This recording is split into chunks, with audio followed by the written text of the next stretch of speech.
हामी सन्तानतिर जान लाग्छौँ। हामी साथीहरू सबै छौँ होइन। सो हामी अब हामी यहाँदेखि हिँड्दै ट्रेकिङ गर्न जाने हो।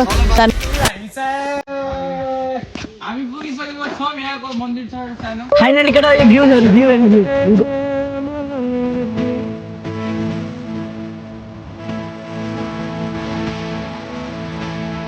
फाइनली त्यो 6 किलोमिटरको तलबाट सन्तानेश्वर मन्दिर हामी आइसकेको छौँ होइन सबजना।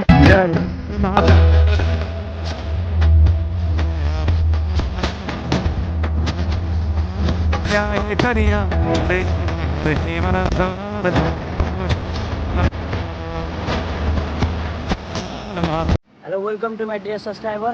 आज त हामी सन्तानेश्वर जान लाग्छौँ। साथीहरू सबै छौँ होइन। होपफुली मेरो केदारनाथको भ्लग सबैले हेर्नुभयो होला।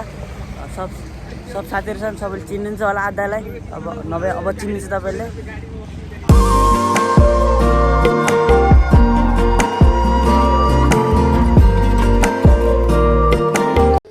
सो हामी अब हामी यहाँदेखि हिँड्दै ट्रेकिङ गर्न जाने हो। यहाँदेखि अब न गाडी न केही, सिर्फ बाइक जान्छ, अफ राइड हो। बाइक स्कुटी जान्छ होला। अब हामी गाडीमा आएको, अटोमा आएको, अघिसम्म अटो थियो। यहाँदेखि 6 किलोमिटर ट्रेकिङ हो। पुरा बाटो यस्तो छ, जङ्गलको बाटो पुरै। नेपालको एकदम प्रसिद्ध ठाउँ यो चाहिँ हाम्रो राष्ट्रिय जङ्गल। गाना बजाउँ न गाना। थाहा छैन कतिजना थाहा नै छैन सन्तानेश्वर मन्दिर छ भनेर। यति सिगरेट प्रेस हो गाइजहरू होइन, यति सिगरेट प्रेस हो। हामीलाई मात्रै थाहा, हिजो भर्खर थाहा भएको। हामी आज बिहान आइपुगेका छौँ। अनि हामीले यस्तो गर्नुको कारण चाहिँ हाम्रो नेपालको पर्यटन व्यवस्थालाई हामीले अगाडि बढाउन चाहन्छौँ र आन्तरिक इकोनोमिक हामी बाँकीमा पनि यस्तो राम्रो ठाउँहरू छन् भनेर देखाउन चाहन्छौँ होइन। हामी यो दुःखमा के देखे, शिवलिङ्ग रहेछ यार,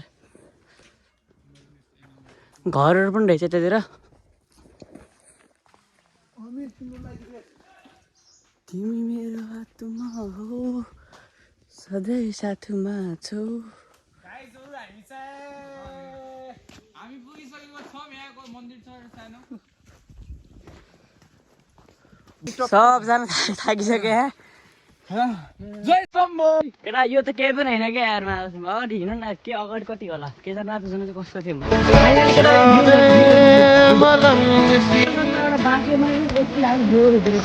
कहाँ बस्नु पर्छ क्या।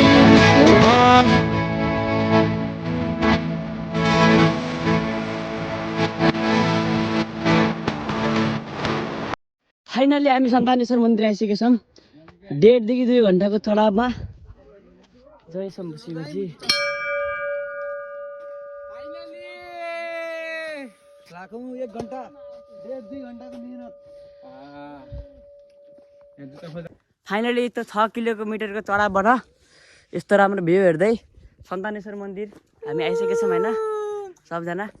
यति ठुलो लामो चढाइबाट फाइनली हामी मन्दिर आइसकेका छौँ। हामी सन्तानेश्वर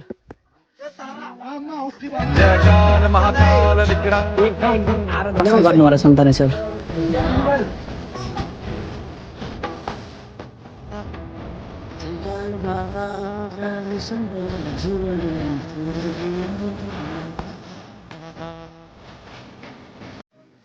हजुरको कपाल हुनुहुन्छ अथवा सन्तान भएको छैन भने यहाँ आएर दर्शन गर्नुहोस्। हजुरको 100% सन्तान हुन्छ र हेर्न सक्नुहुन्छ। म भर्खरै आएको, मेरो सन्तान यत्रो भइसक्यो। हामी फाइनली तल आइसक्यौँ, तल चढिसकेको छौँ। तलको बाटो भर्खर तल निस्किन लाग्यो। घरहरू पनि रहेछ। इन्टरभ्यू ल्याउ, सोध के भन्छौँ हामी। पसलहरू पनि रहेछ। तपाईँ केही सामान किनेर ल्याउनु चाहनुहुन्छ भने नल्याए पनि हुन्छ। यहाँ सामानहरू पसलहरू यहाँ रहेछ। हजुर सन्तानेश्वर महादेव दर्शन गर्न चाहनुहुन्छ भने हजुर धम्बजी आउनुहोस्। धम्बजी आएर तपाईँ अटोमा बस्नुहोस् र अटोमा बसिसकेपछि तपाईँले त्यहाँ अटोवालालाई भन्नुहोस् कि हामीलाई सन्तानेश्वर महादेवको मन्दिर दर्शन जानु छ भने चाहिँ अटोवालाले 150देखि 200को बिचमा समथिङ पैसा लिएर आधा बाटोसम्म छोडिदिन्छन्। आधा बाटोपछि हामी हिँड्दै जानुपर्छ। यति राम्रो नजारा भ्यू छ होइन। चाहनुहुन्छ भने आइहाल्नुहोस्, हतार नगर्नुहोस्।